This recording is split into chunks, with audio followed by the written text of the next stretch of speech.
How to log into Easystub Employee Portal. Hi everyone, this is Alana from Create, Login and Delete. Let's jump right into the video.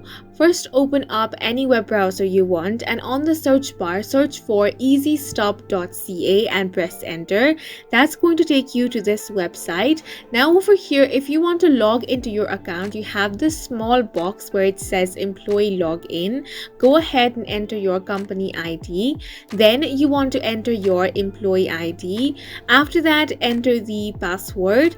Once all the three details has been entered, you can click on the login option.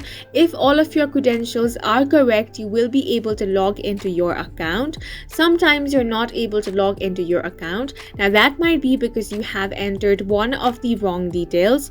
In that case, you want to click on the help option, which is right at the top of your screen. Once you click on that option, another page is going to open up called Easystub Help. Now here you have three different topics. The first one is logging in. Your employer will provide you with the company ID, employee ID and password. You have to enter these in the corresponding fields in the Easystub Employee Login page and then click on the login option. If you are facing any difficulties, it might be because the employee ID and password fields are case sensitive.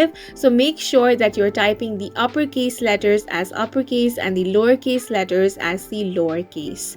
Now, in case you have forgotten your password, you have to contact your employer. In that case, they can reset your password. You will then be able to log into your account using the reset password. After you log in using the reset password, Easystub will prompt you to change your password. Now, if you are facing any other problems, then you will have to report those problems to your employer. If your employer is unable to fix the problem, they will contact Easystub for assistance. And that's it for this video. Please make sure to hit the like button and subscribe for more helpful tutorials.